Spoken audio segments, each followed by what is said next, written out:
Olá, meus amados irmãos e irmãs. Eu sou o Ezequiel Gomes. Você está aqui no meu canal secundário. Inclusive, peço que você deixe o like, se inscreva no canal para a gente ter esse canal de backup aqui para qualquer necessidade. E hoje eu vou fazer um react do debate do Elias Soares com o Lucas Banzoli, ou vice-versa, lá no programa do César Cavalcante, sobre a imortalidade da alma. Vamos que vamos. A alma do ser humano termina, ela morre, Morre, César. ou a alma é imortal? Heresia. Brincadeira. O tema do debate de hoje é a imortalidade da alma. Nossa alma morre ou não? E para debater esse tema, esse debate é pedido, é esperado por muita gente no Brasil, fora do Brasil, em toda tal. Por quê? Porque temos dois Em todas as galáxias. grandes expoentes aqui. Um que defende o mortalismo, a ideia de que a alma morre, que é o professor Lucas Banzoli. Ele é mestre em teologia, tem pós-graduação em história, é professor de história, é tecnólogo em comunicação institucional, é coordenador geral de pós-graduação em teologia bíblica de uma faculdade que é a FABRANI. Tá aqui com a gente hoje. Banzoli, bem-vindo ao programa. Bem-vindo, muito obrigado pelo convite. Bem-vindo.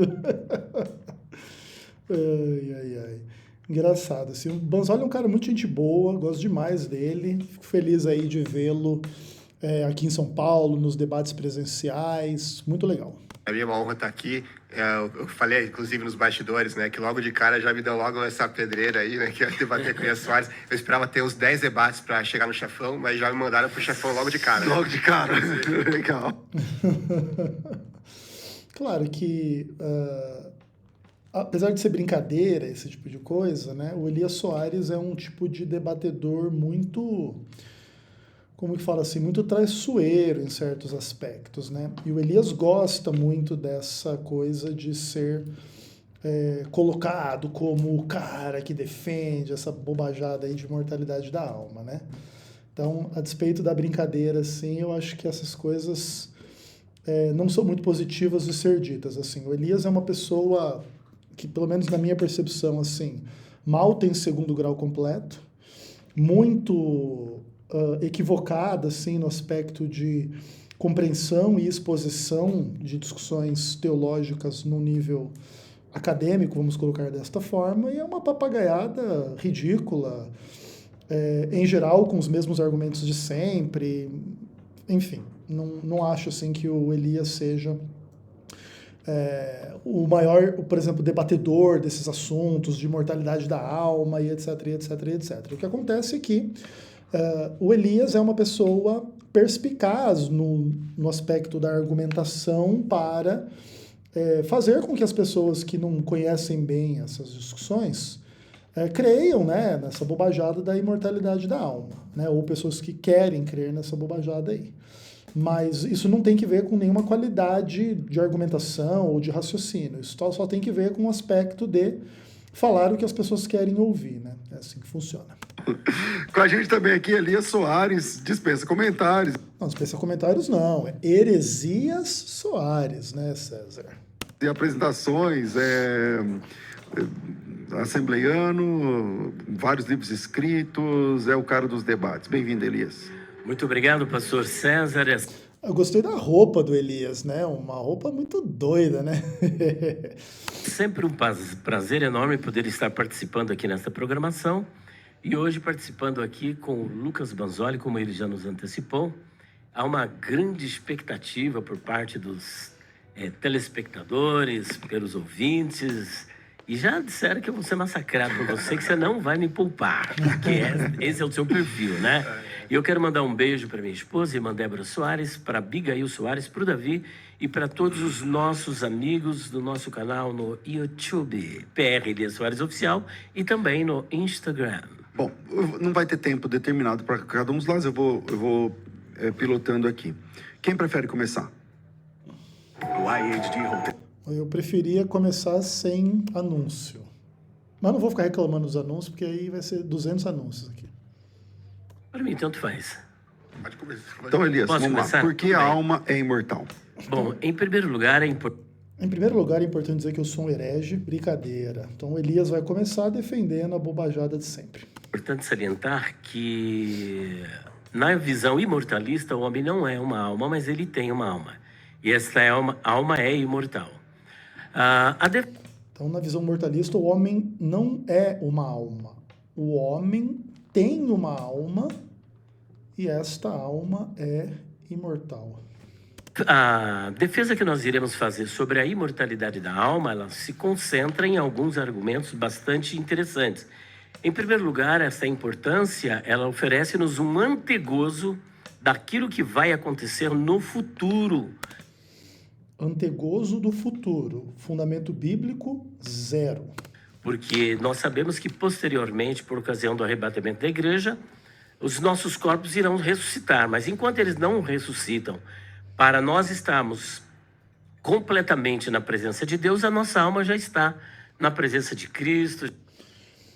Uma argumentação estranha, porque no arrebatamento, então, vai haver a ressurreição do corpo para estar completamente na presença de Cristo. Mas enquanto está em alma, não está completamente na presença de Cristo ou de Deus?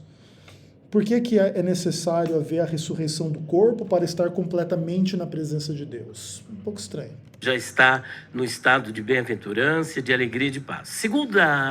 Segundo motivo pelo qual defendo a imortalidade da alma é por conta da questão da morte de Deus, da união hipostática. Morte de Deus. Enfim, esse não é também um bom argumento em relação à imortalidade da alma, porque, por exemplo, ainda que se possa postular que Cristo é Deus e homem, e ele morre unicamente como homem e não como Deus, a discussão da imortalidade da alma não tem que ver com isso, porque a discussão da imortalidade da alma ela tem que ver não com divindade, mas com humanidade, porque supostamente todos os homens, mesmo não sendo Deus, também teriam essa alma imortal. Então, por exemplo, a discussão sobre se a divindade morre ou não morre, ela é irrelevante para a discussão da imortalidade da alma, tá? Porque, por exemplo, seria possível defender que a alma morre, mas a divindade não morre, e coisas do tipo, né? Não é necessário dizer assim que porque a divindade supostamente não morre, então a alma não morre. Porque é a mesma coisa que dizer, porque Deus não morre, então o homem não morre. Esse não é um argumento. Você até pode postular que Deus não morre, mas daí não se conclui que o homem não morre. Especialmente o homem pecador, né? Uma vez que o salário do pecado é a morte, você até poderia postular que um homem não pecador possa ser imortal. Mas um homem pecador com certeza não pode ser imortal, porque o salário do pecado é a morte. E se o homem pecador fosse imortal, aí o salário do pecado não seria a morte, seria qualquer outra coisa, né? Então, o segundo argumento ridículo do Elias Soares. Que muitas pessoas preferem matar Deus para salvar a união hipostática. Eu, portanto, prefiro salvar a união hipostática sem matar Deus, mostrando que sem a imortalidade da alma, a alma quebra nesse conceito da união hipostática. Não, isso não acontece, porque é possível defender que Deus morre ou que Deus não morre, e em relação a essas questões aí do conceito de união hipostática, independentemente de alma, tá? E, em terceiro lugar, ela confirma toda a argumentação apresentada pela Bíblia acerca do estado intermediário. Porque... entendi. Então, a imortalidade da alma confirma toda a argumentação bíblica sobre o estado intermediário. Bom, que seria entre a morte e a ressurreição, né? Então, supostamente, a imortalidade da alma confirma a argumentação bíblica sobre o estado intermediário. Mas se a gente pegar a nossa Bíblia aqui e abrir lá em Eclesiastes capítulo 9, que vai fazer uma descrição do que acontece com as pessoas quando elas morrem, e aí a Bíblia vai dizer assim: porque os vivos sabem que hão de morrer, mas os mortos não sabem coisa nenhuma. Nem tampouco terão eles recompensa, porque a sua memória jaz no esquecimento. Amor, ódio e inveja para eles já pereceram para sempre, não têm eles parte em coisa alguma do que se faz debaixo do sol. Verso 10. Tudo quanto te vier a mão para fazer, faze-o conforme as tuas forças, porque no além para onde tu vais, não há obra, nem projeto, nem conhecimento, nem sabedoria alguma. Como que a doutrina da imortalidade da alma poderia confirmar toda a argumentação bíblica sobre o estado intermediário entre a morte e a ressurreição, uma vez que a Bíblia diz que as pessoas que morrem, elas não fazem nada, elas não projetam nada, elas não têm nenhum conhecimento, nenhuma sabedoria, nenhuma sensação, nenhum sentimento, nenhuma consciência, nem amor, nem ódio, nada de bom, nada de mal. É literalmente um estágio de inconsciência. Então, tipo, que papo é esse de que a imortalidade da alma confirma toda a argumentação bíblica sobre o estado intermediário, que só existe na cabeça do Elias Soares e do Allan Kardec? Pelo amor de Deus, Elias. Que na visão mortalista, aniquilacionista, tenetopsirrita, psicopanirrita, não existe estado intermediário, mas a Bíblia... Não, claro que existe o estado intermediário. O estado intermediário entre a morte de uma pessoa e a sua ressurreição, seja ela na primeira ou na segunda ressurreição, é óbvio que esse estágio intermediário existe. O que não existe é vida, consciência nesse estágio intermediário, né? Conforme a descrição do texto bíblico, não há obra, nem conhecimento, nem sabedoria, nem amor, nem ódio, nem memória, nem projeto, nem conhecimento, nem nada. É só isso, é bastante simples. Diz que o estado intermediário é uma realidade. E por último... Ninguém nega que o estágio intermediário é uma realidade. O que se nega é que o estado intermediário é um morto que nunca morre, que o morto que nunca morreu, o morto que está vivo, o morto que fala, que pensa, que lembra, que anda, que sabe o que está acontecendo na Terra, ou que até se envolve em algo do que está acontecendo na Terra, e essas heresias todas aí, tá? Ela explica a promessa de Jesus, ou as promessas de Jesus, principalmente ao ex-ladrão na cruz, de que ele estaria no mesmo dia com ele no paraíso, e ainda a promessa que ele também fez aos discípulos em Mateus capítulo 10, versículo 8, dizendo: e não temam os que matam o corpo, mas não podem matar a alma. Portanto... Então veja, outra coisa, a imortalidade da alma supostamente explica promessas de Jesus lá pro ladrão da cruz. O texto do ladrão da cruz lá em Mateus 23, 43, nada fala a respeito de alma. E aí, no fim das contas, o Elias quer bater de novo pela milésima vez em Mateus 10, 28, que é um texto que não corrobora a ideia da imortalidade da alma, uma vez que a alma, nesse mesmo texto, é ameaçada de morte por parte de Deus. Então, tipo assim, ou seja, o Elias Soares, mais uma vez, pela milésima vez, vai simplesmente ficar batendo em Mateus 10, 28, nessa leitura imbecil dele aí, para querer dizer que a alma é imortal, sendo que o próprio texto afirma que Deus pode matar o corpo e a alma no inferno. No mesmo texto que ele diz que é o que defende a imortalidade da alma.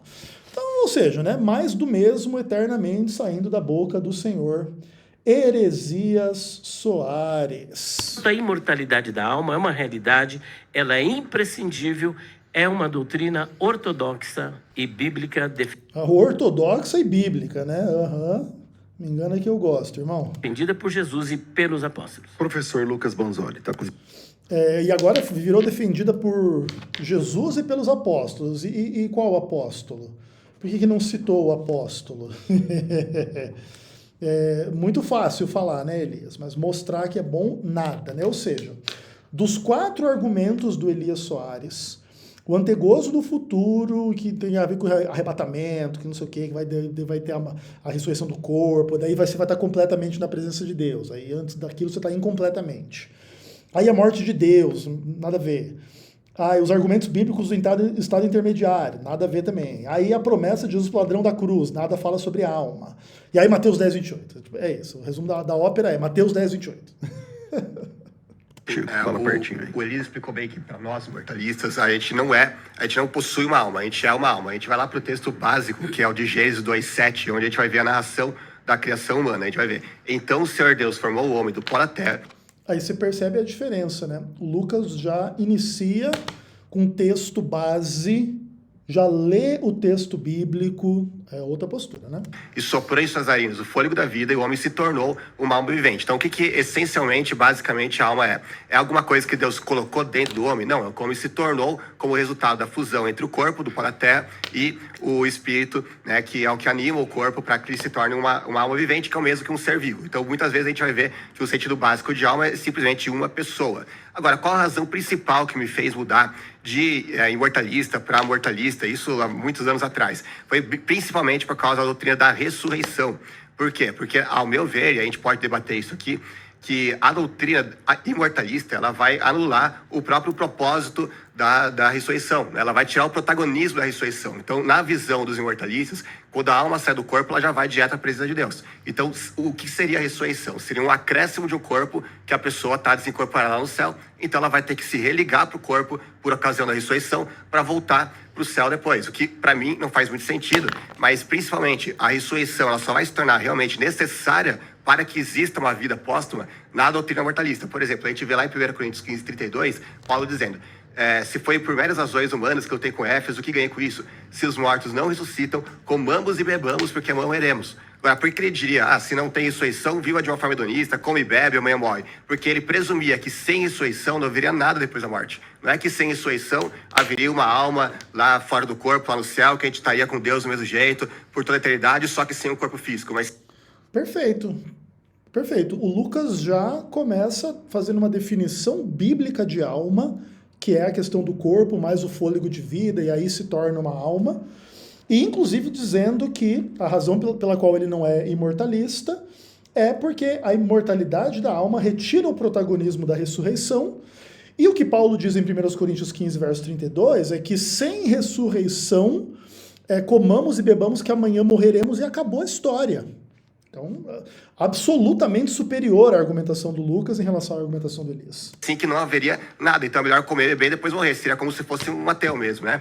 Então a doutrina da ressurreição, ela só é protagonista dentro da perspectiva de que não existe uma alma imortal no ser humano. E aí eu posso acrescentar mais um fator importante, que é o fato de que não existe nenhum texto bíblico que afirme expressamente a imortalidade da alma. Eu fiz uma pesquisa, inclusive, está no meu livro isso.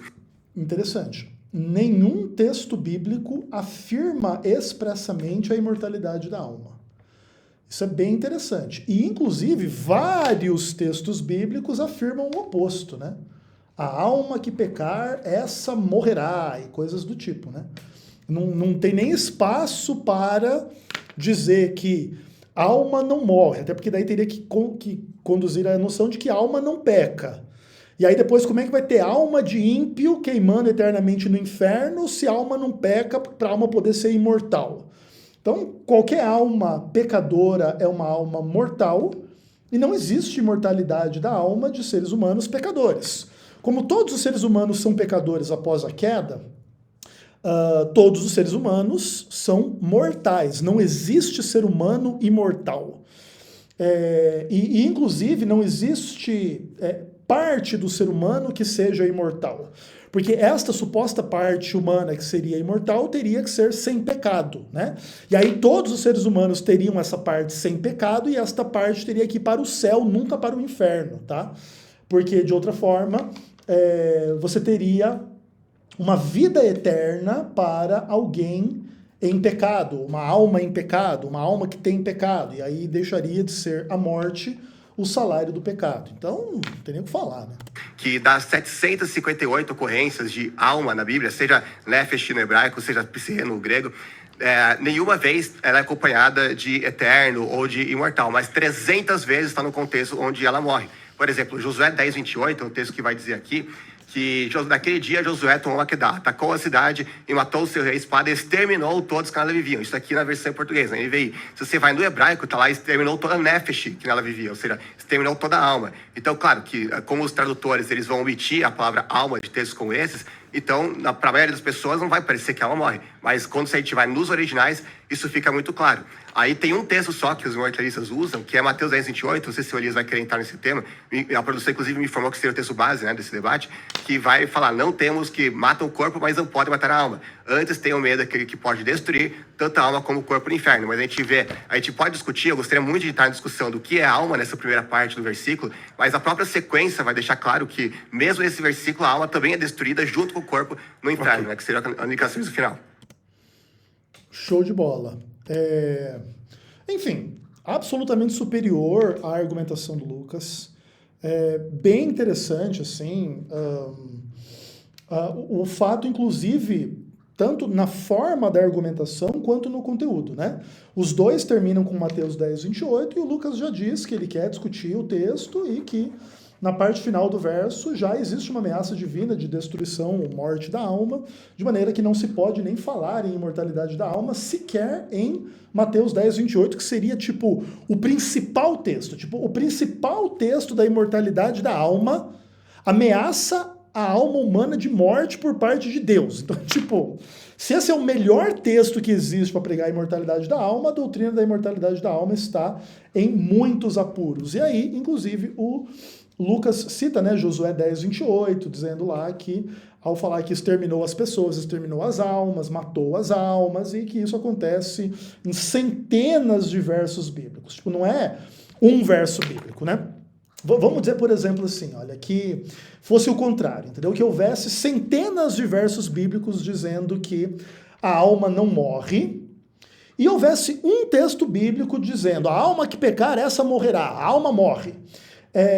Os imortalistas iriam dizer o que? Não, você está pegando um texto isolado para fazer uma doutrina e tem aqui 300 textos dizendo que a alma é imortal, então é isso aqui, a alma é imortal e é isso aqui que prevalece, entendeu? E na hora que é o oposto, daí não, daí você pode desconsiderar centenas de textos bíblicos onde as almas morrem para dar razão às bobajadas de Elias Soares, segundo grau completo no máximo aí. É muito importante nós trabalharmos a questão da nefesh, né? Porque uma vez que no início eu comecei dizendo o seguinte, que na visão mortalista ou na visão psicopanirrita ou aniquilacionista, o homem não tem uma alma, mas ele é uma alma. Mas nós entendemos que o homem tem uma alma. Em primeiro lugar, parece-me que no entendimento do professor Lucas, a alma é somente uma pessoa. Ainda que a alma, ela tem vários significados. Não. Eu não acredito que o Lucas pense que o único conceito de alma é pessoa. Com certeza o Lucas é uma pessoa bastante bem versada nessas discussões, e sabe que o termo alma pode significar uma ampla quantidade de coisas, como sangue, vida, vida eterna, respiração, emoções, toda essa estrutura mental humana, né? A minha alma está triste, ou coisas do tipo, etc, etc, etc. Então, não existe esse aspecto do tipo, não, é que o Lucas pensa que a alma é só pessoa. Não, é só bobo, o Elias Soares só está tentando colocar na boca da outra pessoa o que a outra pessoa não disse, para tentar fazer parecer com que ela pense uma coisa que ela não pensa, porque o Elias Soares acha que isso ajuda ele em algum aspecto.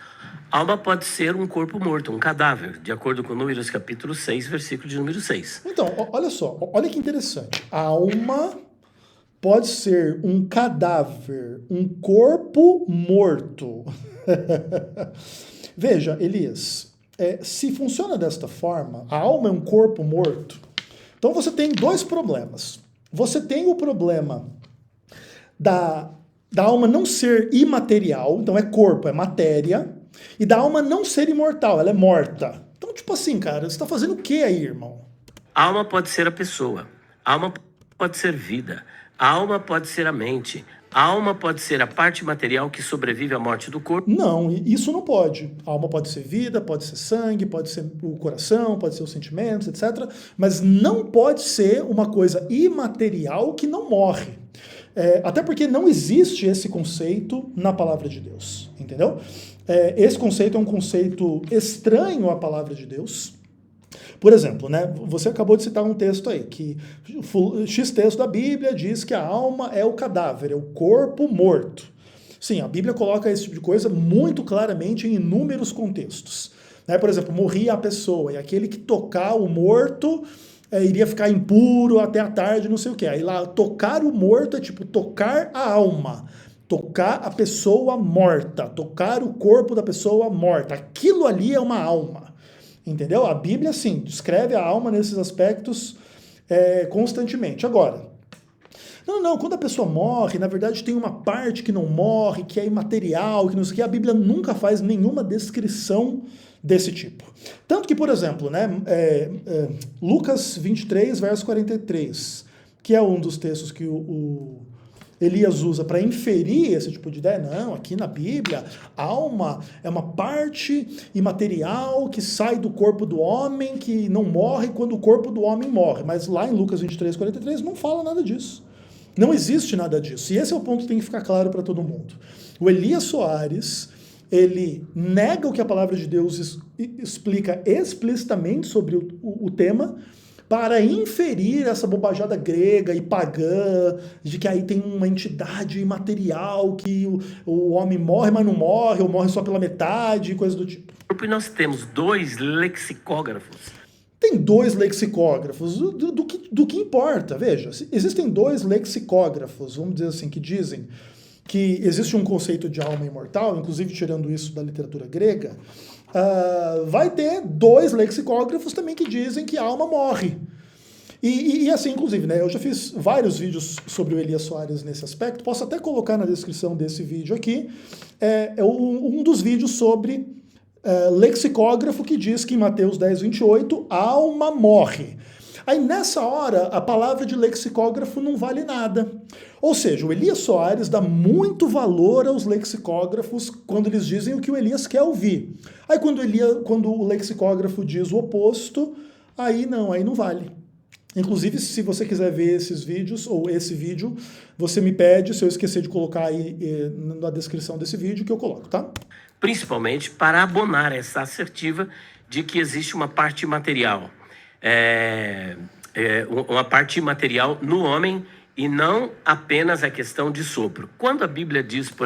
Não apenas a questão do sopro. Como assim? Você falou que o Lucas, para ele, supostamente, nefesh, alma, é sempre pessoa.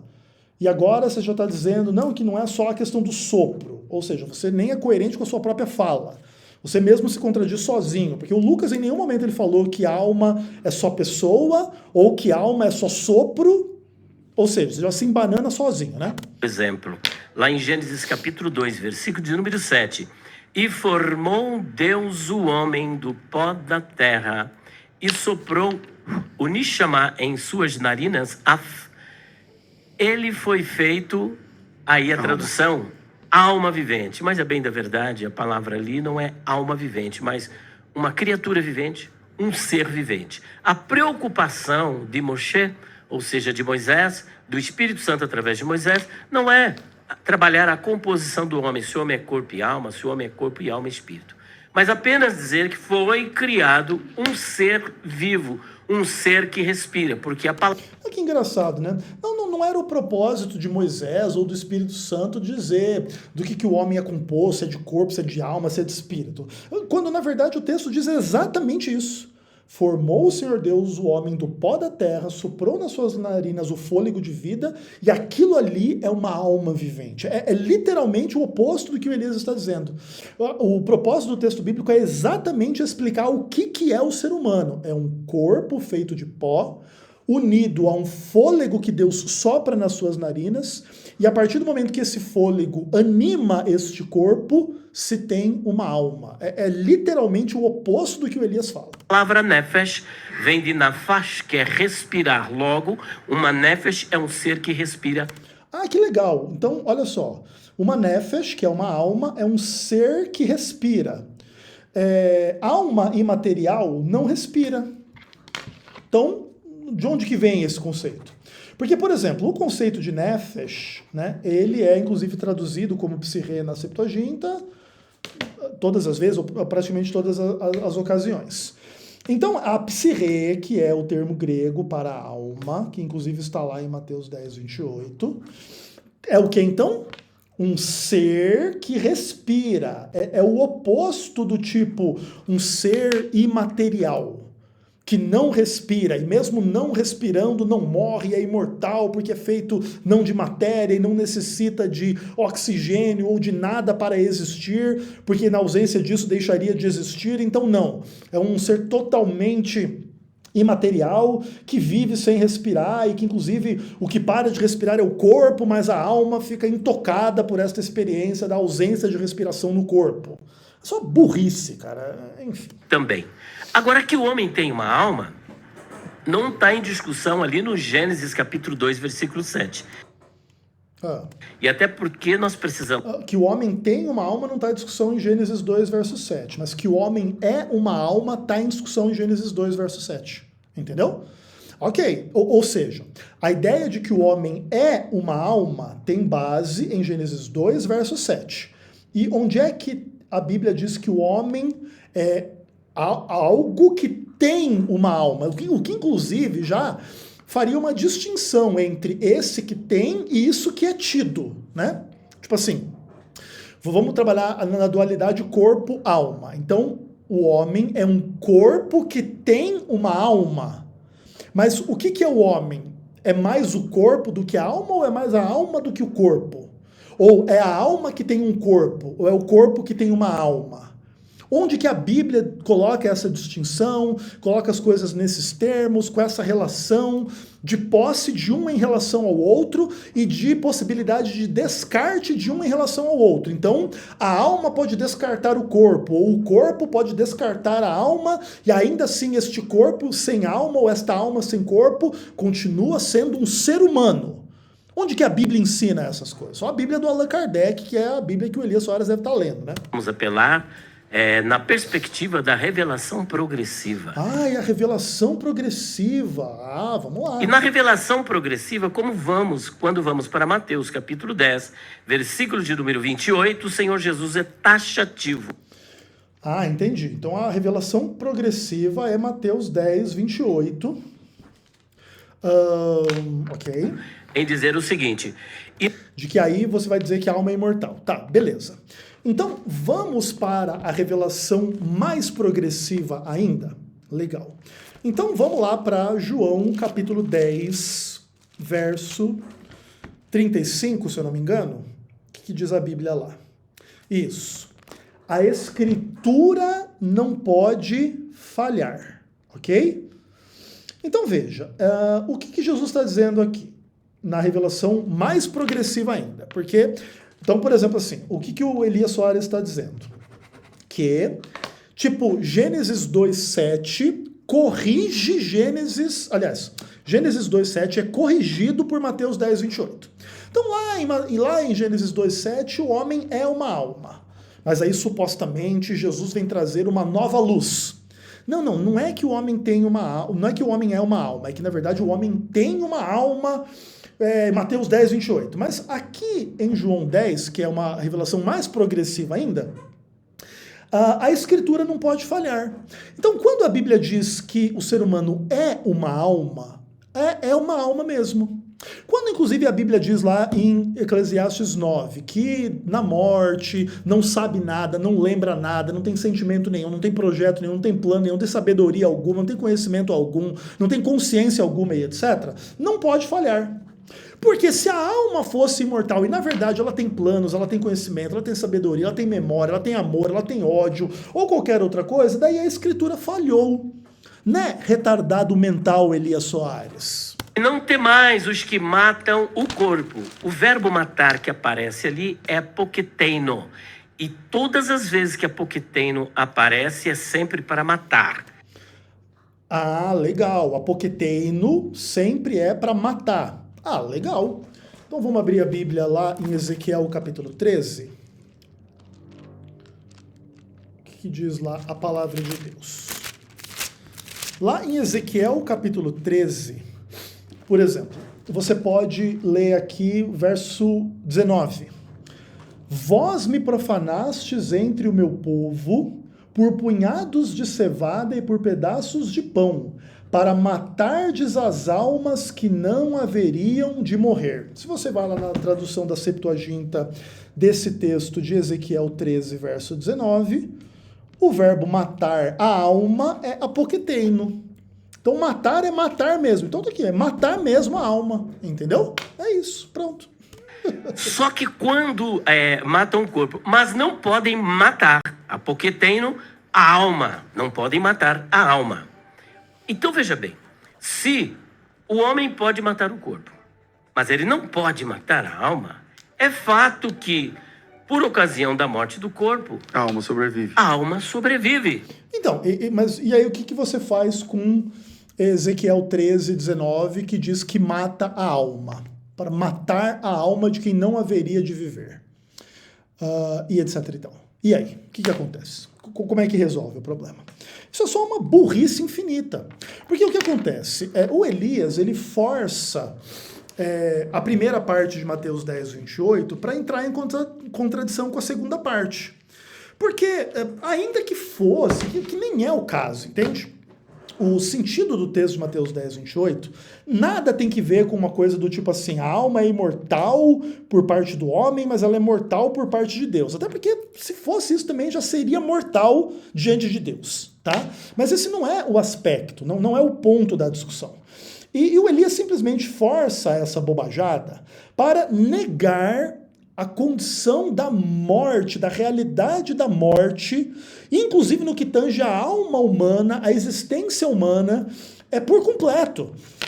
Inclusive, porque o que acontece? Assim, tipo, quando uma pessoa mata outra pessoa, você ainda tem uma, vamos pensar assim, uma instância de recorrer desta morte através da ressurreição. Então, por exemplo, assim, um mata o outro, mas depois Deus vai ressuscitar a pessoa. Então, tipo assim, qualquer morte que um homem possa infligir sobre o outro através do assassinato é uma coisa temporária, é uma coisa limitada, não é uma coisa definitiva, não é algo inescapável. Por quê? Porque Deus ainda vai ressuscitar as pessoas e vai trazer tudo a juízo, e uns vão para a vida eterna, outros vão para a morte eterna. Então, tipo assim, tem solução desse problema. Mas quando Deus matar o corpo e a alma no inferno, daí não tem mais solução. É só isso que o texto indica. Não tem nada do tipo assim, não, o homem não pode matar a alma porque a alma não morre. Porque, inclusive, daí depois, a alma do ímpio também não morre. E ela não morre nem na primeira morte, nem na segunda, porque daí o ímpio vai sofrer eternamente. E aí quando a Bíblia diz que o salário do pecado é a morte, na verdade não é bem morte. Na verdade é uma vida eterna sendo torturado. A Bíblia diz que quem tem o filho tem a vida eterna, mas essas pessoas não têm o filho, mas elas também têm a vida eterna, mas essa vida eterna deles é um sofrimento brutal, não sei das quantas. Mas no final das contas, tudo isso contradiz a linguagem bíblica. O salário do pecado é a morte, não é a vida eterna em tormento. O ser humano, o pecador, é um ser mortal. E o Elias simplesmente pega a primeira parte de Mateus 10, 28 para tentar fazer um malabarismo idiota e ridículo, inferir sobre Jesus uma heresia, que depois, quando chega lá em João 10, verso 35, onde a Escritura não pode falhar, todas as coisas que a Escritura afirma sobre a morte precisam ser infalíveis para que Jesus tenha razão. Então, todas as imagens bíblicas de morte da alma, de que o homem é uma alma e não tem uma alma, tem que ser a mais pura verdade, sob pena da Escritura falhar e Jesus estar mentindo. Então, é só burro que é o Elias Soares, e mais nada além disso. Mas aí, a apelação do aniquilacionista na segunda parte do versículo. Mas está escrito que temei antes aquele que pode fazer perecer, que o verbo ali é apólime, no inferno, tanto a alma quanto o corpo. Diz que ele pode, não diz que ele vai fazer. Que papo idiota, né? Não, olha, porque o que acontece? Vamos dizer que o problema fosse assim, você não deve temer o homem, porque ele não pode matar a sua alma. O que é a implicação prática da pessoa não poder matar a sua alma? É a sua alma não morrer. Então, por isso, você não deve temê-lo. Agora, se alguém dissesse assim, não, olha, mas tem um cara que pode matar a sua alma. Mas ele pode, mas ele não vai matar. Ué, no final das contas, o mesmo aspecto de não ter medo dessa pessoa acompanharia o mesmo raciocínio de não ter medo dos homens. Por quê?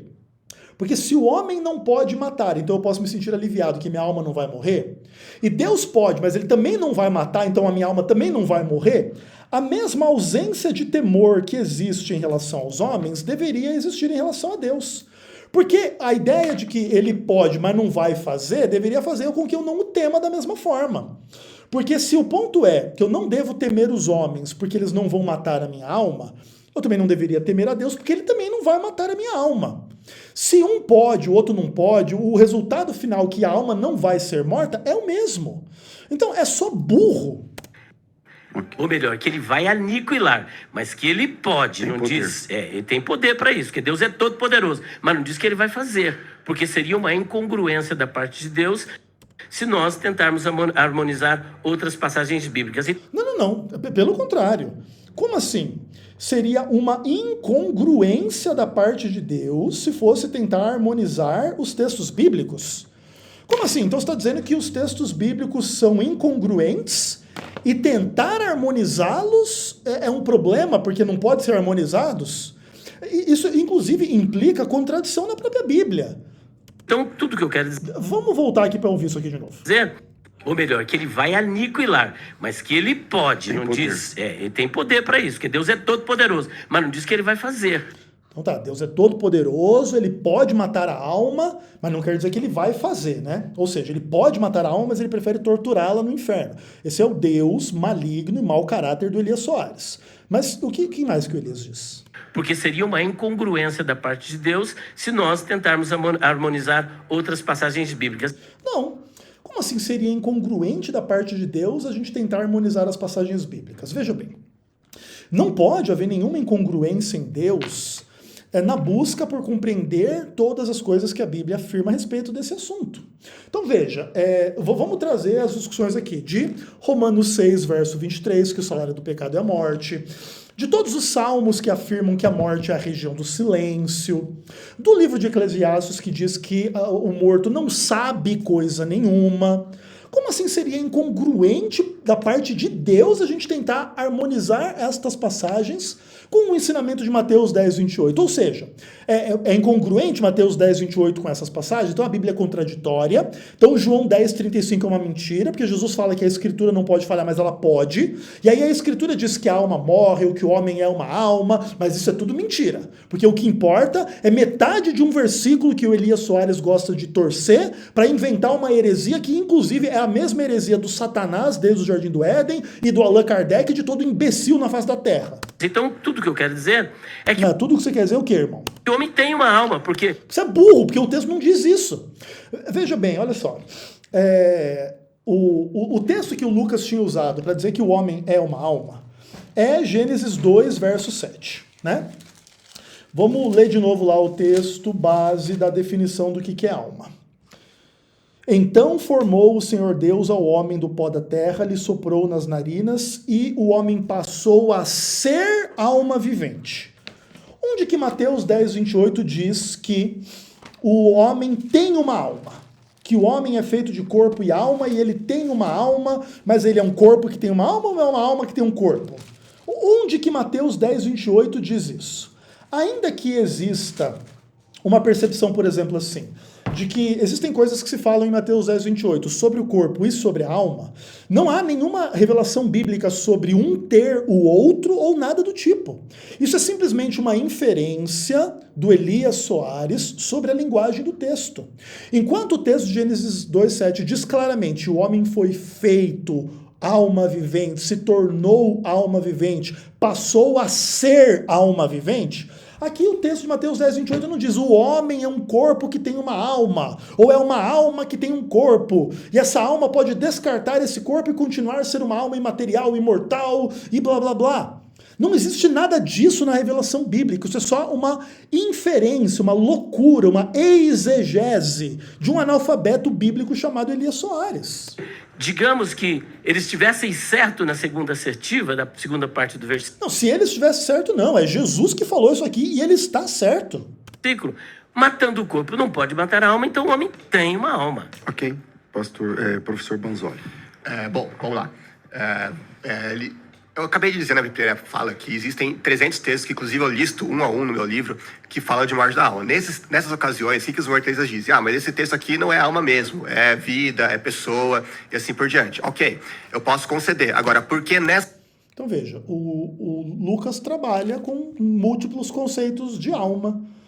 Pode ser pessoa, pode ser isso aqui, pode ser aquilo ali. Então não é o que o Elias Soares tinha dito lá no começo do debate, não, que ele só trabalha que alma é pessoa. Não, então o Lucas está demonstrando aqui que ele pensa diferente do que o Elias disse que ele pensava. Ou seja, o Elias Soares, ele é sempre desonesto nos debates.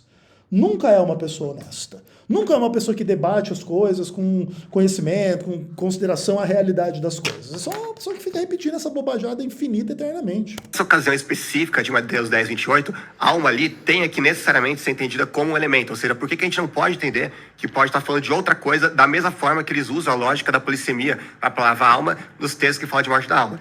Perfeito. Ou seja, se o termo alma é um termo polissêmico, por que em Mateus 10, 28, o termo lá que o homem não pode matar a alma, não pode significar uma coisa diferente dentre a quantidade de coisas que o termo pode significar do que uma entidade que não morre? Uma entidade material, imortal. Poderia significar várias coisas. O homem não pode tirar a sua vida verdadeira que virá após a ressurreição. Pronto, está resolvido o problema. Não tema o homem, porque a sua vida verdadeira virá quando Jesus vai voltar. E ao ele te matar aqui, ele não tira a sua vida ali. Pronto, pode significar isso. É muito simples, inclusive, o significado. Não tem nenhuma dificuldade. Esclarece o texto, esclarece o contexto, esclarece o sentido. Não, mas eu não posso aceitar. Por quê? Porque daí destrói a minha heresia, né, Heresia Soares? Pelo amor de Deus, cara. Então, por exemplo, a gente vai ver apenas alguns versículos depois, né? A gente está debatendo Mateus 10, 28. Se a gente avança 11 versículos apenas, olha o uso que ele vai fazer de psique lá em Mateus 10, 39. Quem acha sua vida, a NVI traduz por vida aqui, mas no original tá psique, alma, a perderá. E quem perde a sua vida, tá lá de novo, psique, alma, por minha causa a encontrará. Então, o sentido aqui é de perder a vida presente justamente para alcançar a vida futura. Essa vida futura é, obviamente, a vida eterna. E a vida eterna é chamada aqui de psique, de alma. É a mesma coisa que aparece lá em Mateus 10, 28. Ou seja, o Lucas está demonstrando que no contexto imediato de Mateus 10, 28, no verso 39, nós já temos um conceito de alma e que implica vida presente em uma parte do verso e vida futura numa outra parte do verso. Quem acha a sua vida perde, e quem perde por minha causa acha. Então existe toda uma perspectiva de que você tem que perder a sua vida aqui para ganhar a sua vida eterna. E se você trocar a sua vida eterna pela sua vida aqui, você perde a sua vida eterna. E esse conceito de vida aqui ou vida eterna é o conceito de alma. Ou seja, o contexto esclarece perfeitamente Mateus 10, 28. Não é a ideia aqui de que se você perde a sua parte material, você encontra a sua parte material, ou vice-versa, ou essa bobajada infinita que o Elias Soares inventa na cabeça dele, inspirado em Allan Kardec, em Platão e em Satanás. Muito simples. Vamos pegar um outro texto, por exemplo, Lucas 21, 19. É perseverando que vocês obterão a vida. Qualquer pessoa, além desse texto, vai naturalmente entender que está falando da vida eterna, né? Você vai encontrar a vida, qual vida? A vida eterna.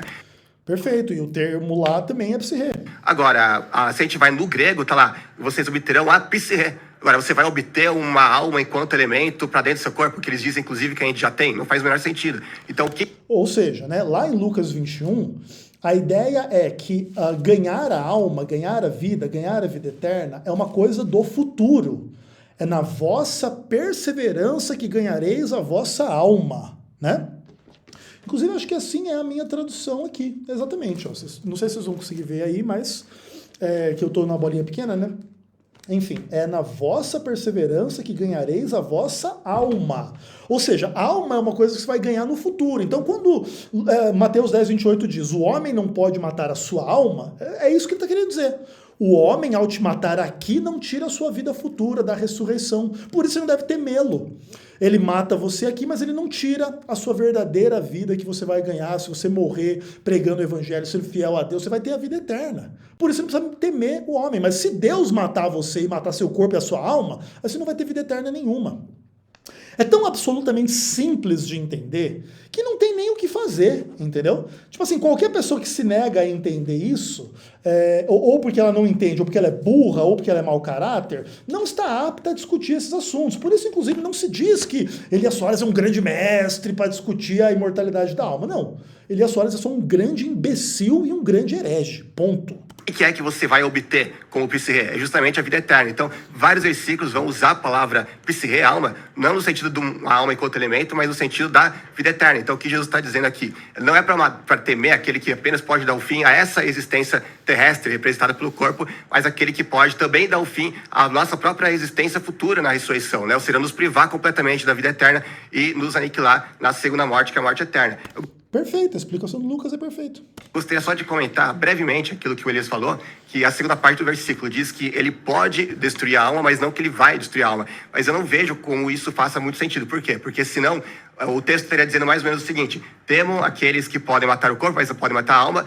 Não é para temer aqueles que matam o corpo, mas não a alma. Antes temam aquele que também mata, não vai matar só o corpo, mas não a alma. Porque seria mais ou menos como um ladrão dizer assim: ó, eu posso roubar a sua casa, mas eu nunca vou roubar. E você tem a certeza absoluta que esse ladrão nunca vai roubar a sua casa. Você vai ter medo desse ladrão? Não vai. Então, a fala do versículo ali que Jesus diz só faz sentido pressupondo que Deus não apenas tem o poder de fazer isso, mas que ele efetivamente faz isso. Ou seja, que ele vai matar mais do que aquilo que os homens matam. Os homens matam apenas o corpo, representando essa existência terrestre atual. Mas Deus vai matar não apenas o corpo, mas também toda a nossa plenitude, ou seja, vai nos aniquilar realmente no Geena. Então, é assim que eu vejo o texto.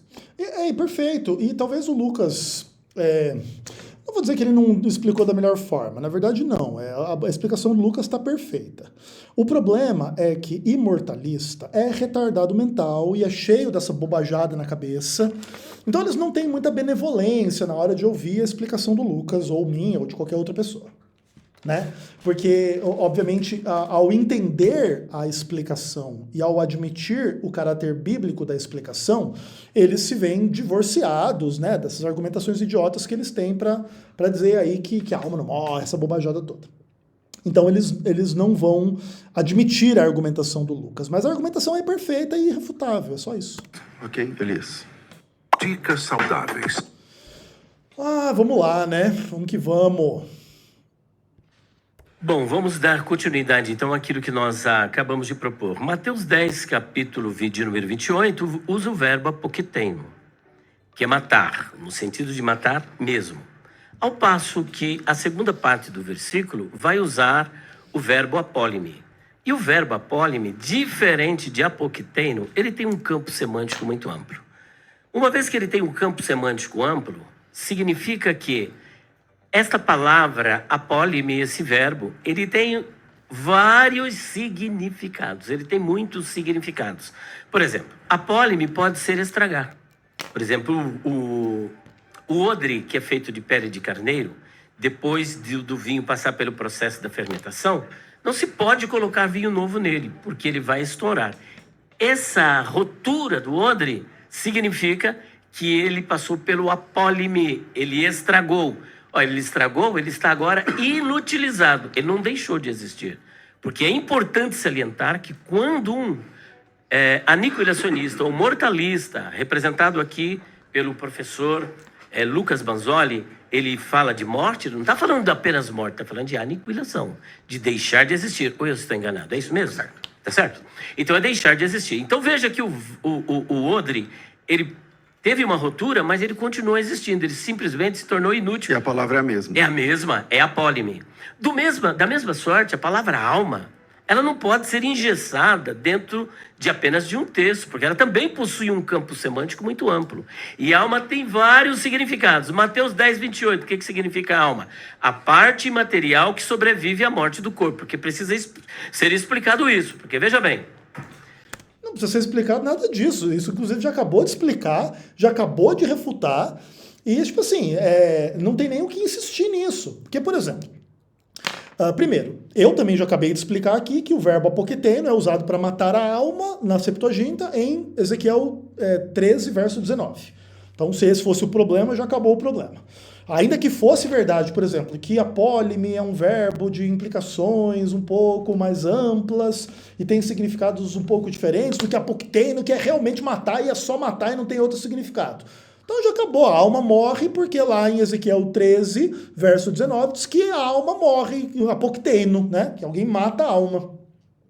E acabou a discussão então, né? E como Jesus disse em João 10,35, que a escritura não pode falhar, então não pode falhar, é possível matar a alma, apoketeno a alma. Ponto final, um abraço para você, Heresias Soares.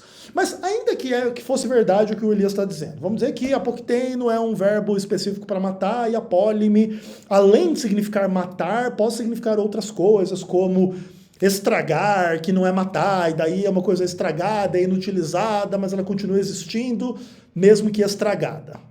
Ok. Entretanto, o campo de percepção, de significado de apólime, também é destruir, por exemplo. Não é nem só matar, é destruir. Então, por que escolher uma acepção mais leve do verbo do que uma mais pesada do que morte? Vamos dizer que destruir o corpo e a alma no inferno é mais do que morte. Porque, por exemplo, matar ainda poderia implicar ressurreição, mas destruir, aniquilar, poderia implicar destruir a ponto de nem sequer mais haver ressurreição. Então pronto, esse é o significado. Ah não, mas aí destrói a imortalidade da alma. Ah, que legal, né? É o que a gente diz, né? Que Mateus 10, 28 também destrói a imortalidade da alma. E esse é o melhor verso que vocês têm? Se esse é o melhor verso que vocês têm, vocês estão no sal. E só retardado mental pode não entender isso.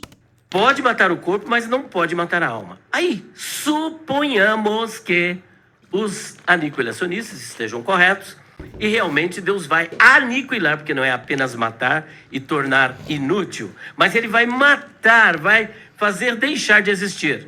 Mas quando é que ele está dizendo no texto, e eu deixo até o professor Lucas e depois eu completo, me dizer, ele está dizendo, temei antes aquele que pode fazer perecer no inferno. Diga para toda esta audiência, que inferno é esse ao qual Jesus está se referindo? A Sefina, o Gênero ali no texto. E o Guiena já está em atividade? Não.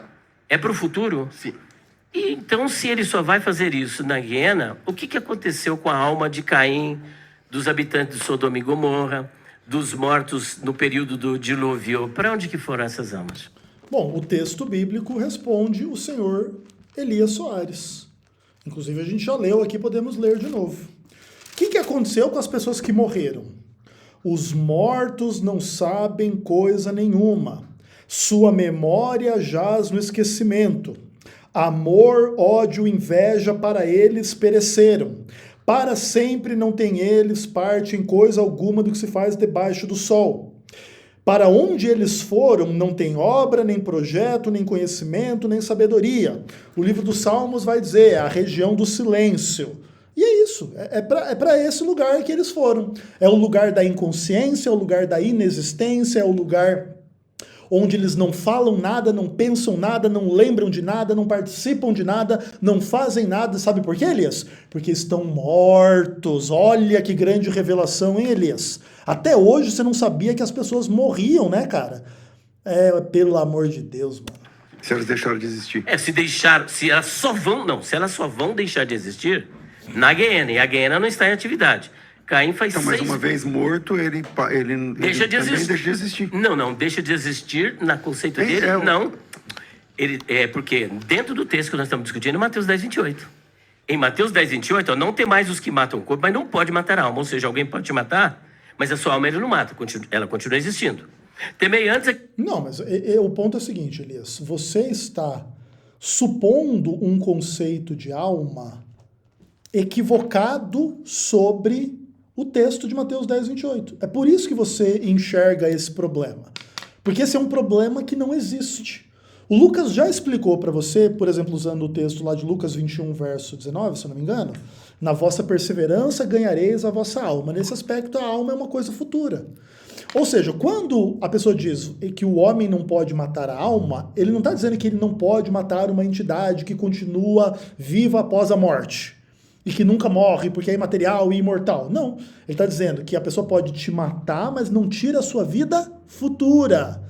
É isso, você não está entendendo isso, você está inferindo essa imbecilidade espírita e diabólica sua, e aí você fica querendo forçar esse conceito sobre o outro. Aquele que pode fazer lá na Guiena. Não pode ser alma, aqui não pode ser vida eterna. Como é que ele vai jogar vida eterna na Guiena?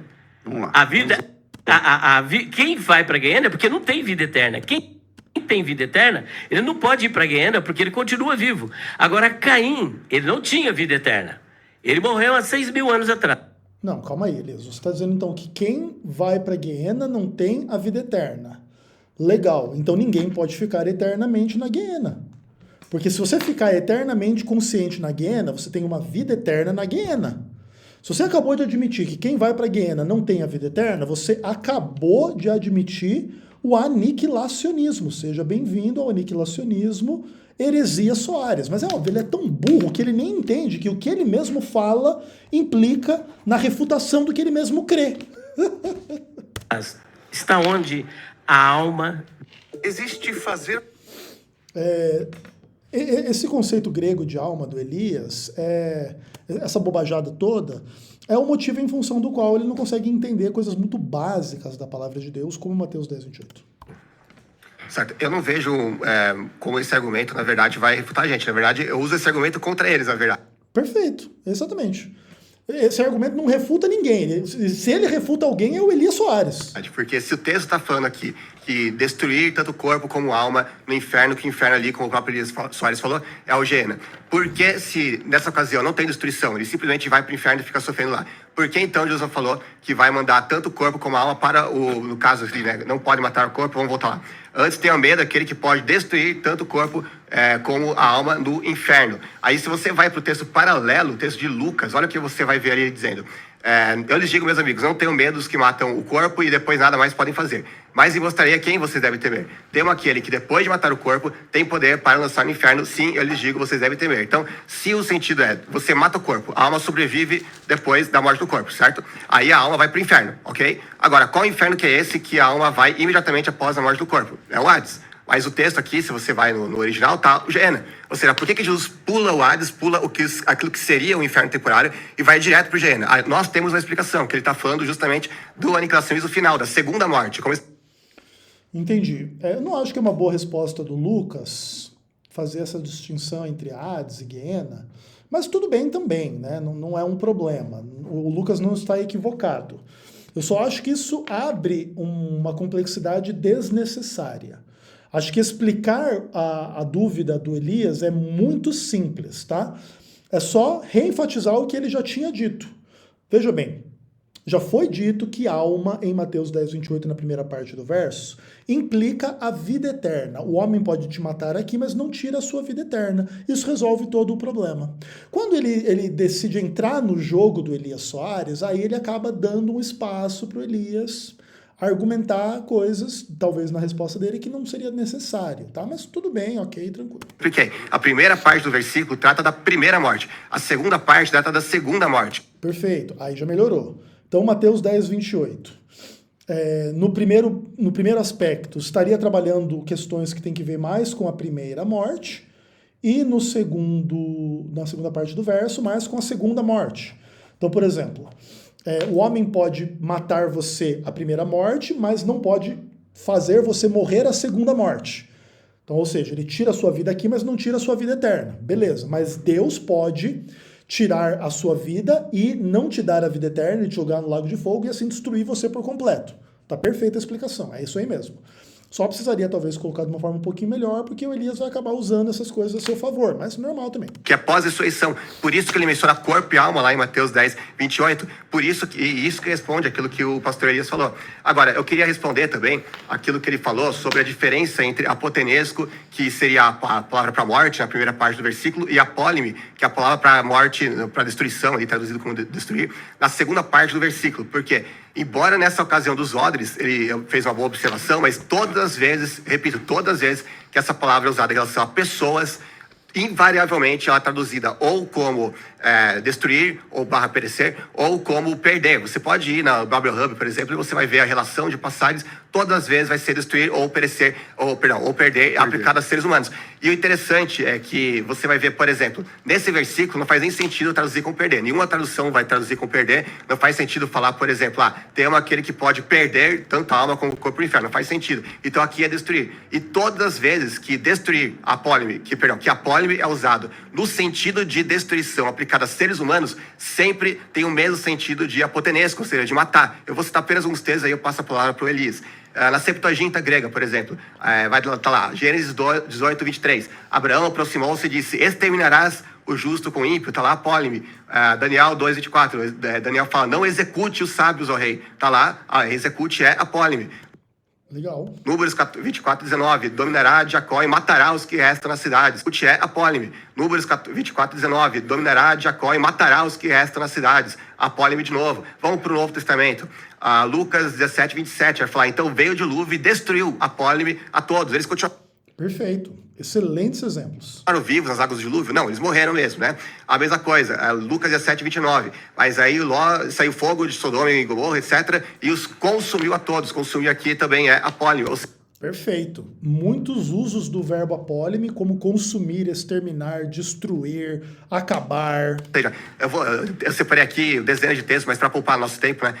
O resumo é esse. Sempre que apólime está no sentido de destruir, ele tem o mesmo significado básico de apotenesco, ou seja, de matar, realmente. Elias. Bom, Excelente, excelente. A argumentação do Lucas é excelente. Claro, a gente que está acostumado de ver o Lucas falando e etc., a gente está acostumado com o ritmo de fala, com a dicção e etc., etc. Talvez as pessoas que não, um pouco menos, incomodem um pouco com o fato de que ele é uma metralhadora assim, de argumento. Né? Mas os argumentos estão excelentes. O Elias Soares só pode...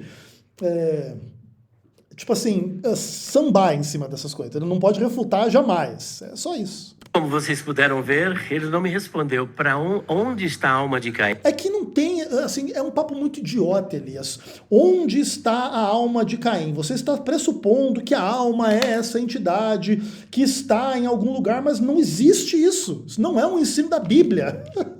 Você está, forçando a pessoa a responder uma coisa que, caso ela fosse responder, ela teria que, dizer que existe uma alma que está em algum lugar. Isso não existe, irmão.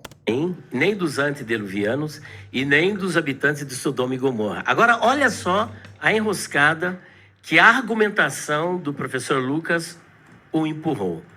Porque se ele disse que Jesus está dividido em duas partes, ele pula um Hades, porque nós acreditamos que a partir do momento que o ímpio morre, a sua alma vai para o Hades. Ele diz que Jesus pulou o Hades e vai direto para a Guiena.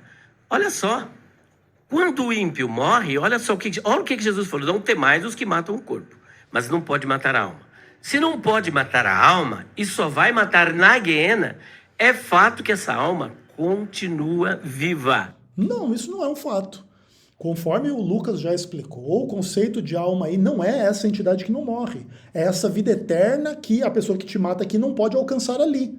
É só isso. Não existe esta entidade. Essa entidade é uma fantasia que Satanás inventou e na qual você, Elias Soares, acredita. Então ele diz que se Jesus pulou, ele está dando causa para a minha argumentação. Não, pelo contrário. Simplesmente o Lucas está dizendo que Jesus, supostamente, aí, ao falar da destruição final, da segunda morte, lá que Deus vai destruir o corpo e a alma no inferno, ele não entrou nessa discussão sobre o Hades e etc e tal. É só isso. De que a alma do ímpio continua viva. Não. Ainda que Não existe alma de ímpio continuar viva. A alma que pecar, essa morrerá. A alma que pecar não é eterna. A alma que pecar não é imortal. A alma que pecar não permanece viva após a morte do seu corpo. Ou coisas do tipo. O salário do pecado é a morte, não é ter uma separação entre um corpo que morre e uma alma que não morre. O conceito dele não vai para o Hades, mas depois vai para a Guiena, só que ela não morreu. Porque o Senhor... Onde? Justamente, eu quero saber, porque eles também não acreditam no estado intermediário. Se não existe estado intermediário, alguém matou o corpo, mas não matou a alma, para onde foi essa alma? Agora, quando ele cita, por exemplo, Lucas, capítulo 12, versículo de número 4, gente, Não temam os que matam o corpo e depois não tem mais o que fazer. É claro que não tem. Qual é o homem que tem poder para matar uma alma? Não, não é esse o ponto. Aquele que mata o corpo e nada mais pode fazer implica uma relação de tempo. Ele mata o corpo e depois ele não faz mais nada. Agora, por exemplo, a pessoa mata o seu corpo aqui. Seu corpo ressuscita na volta de Jesus, para você viver eternamente. O que essa pessoa que te matou aqui pode fazer sobre isso? Nada. Essa é a dinâmica que o texto implica. Não do tipo assim, ele matou o corpo aqui, mas você não é um corpo. Você é uma alma que mora dentro de um corpo. Você é uma alma que tem um corpo, mas você pode descartá-lo ao seu bel prazer. E aí você foi morto, mas na verdade você não morreu, porque você é uma alma que não morre. Não existe nada disso no texto. Uma parte material que sobrevive à morte do corpo. Ele pode dar um destino final para essa alma? É claro que não. O texto por si só já refuta toda a argumentação. Pelo contrário, é muito engraçado assim o Elias, né? O Elias pega um texto que destrói a opinião dele, inclusive Mateus 10, 28, não só Lucas 12, 4, e não, porque é o oposto. É só um imbecil mesmo. E é importante ler Lucas, capítulo 12, versículo 4, à luz também do versículo de número 5, porque o texto não para por aí. E quando o professor Lucas, por exemplo, apresenta a Pólime, ele vai procurar o significado que lhe apraz, mas nós estamos discutindo Mateus 10, 28, não podemos fugir do texto. Aí depois a gente vai discutir em outro texto para ver o significado, porque eu jamais neguei que a Pólime pode significar matar em outros textos, mas naquele texto ali... Então, mas é uma coisa engraçada, né? Tipo assim, não, a Pólime é matar, menos aquele texto ali que se for matar, destrói a minha heresia. Que inclusive é o sentido absolutamente natural, né? Por exemplo, não tema o que não pode matar, mas tema o que pode matar. Porque essas coisas, elas têm que ser relacionadas entre si, né? Tipo assim, para não temer quem não pode matar, é para temer quem pode matar. Tipo assim, não tema o que não pode matar, mas tema o que pode, mas não vai, porque não vai matar. Aí, tipo, também não adianta, entendeu? E tem que ter paralelo às ideias. Não tema o que não pode matar, tema o que pode matar. Mesmo esta ideia, por exemplo, se fosse o caso, por exemplo, de ser uma alma imortal até ao julgamento final, ainda assim o Elias estaria equivocado, porque o que acontece? O homem não poderia matar esta alma imortal até que Deus a matasse no fim das contas. Então, mesmo nesse aspecto, se a alma é morta, no fim das contas, ela não é imortal. Ela poderia ser temporariamente imortal entre a vinda da existência da pessoa até o juízo final. Se no juízo final ela for se perder, ela vai ser morta, ponto. Então é só burrice, ainda que fosse, isso não é a verdade, mas ainda que fosse, entendeu? É a burrice infinita. É tornar inútil. Agora o 12:4. E diga-vos, amigos meus, não temais os que matam o corpo, e depois não tem mais o que fazer. Isso é lógico. Tudo que o cara pode fazer é matar seu corpo. Na alma, ele não pode tocar. Olha o 5. Mas eu vos mostrarei a quem deveis temer. Temei aquele que, depois de matar, tem poder para lançar no inferno. O homem tem poder para lançar alguém no inferno? Por isso é que não tem mais o que fazer. Porque Deus não somente mata o corpo, mas como lança o corpo e a alma no inferno, continua prevalecendo que a alma é imortal. Não, pelo contrário. Se Deus lança o corpo e a alma no inferno e a alma não morre, você tem vários problemas. Primeiro que o salário do pecado é a morte. Tá? Já elimina-se esse texto da Bíblia para que o salário do pecado seja uma vida eterna no Guiena ou no inferno, não sei aonde quer que seja. E tipo assim, não implica o que o Elias diz. O Elias lê o texto que nega o que ele afirma e nega o texto na cara dura. E só o retardado mental que acredita. Isso é bem simples, inclusive. Olhe. Às vezes o trabalho pode ficar... Ai. Ó, eu já tô aqui há um tempão e isso aqui tá na metade. Cara, eu vou fechar essa primeira parte por aqui e volto para analisar o restante depois, tá bom? Valeu, até o próximo vídeo, se Deus quiser. Um abraço.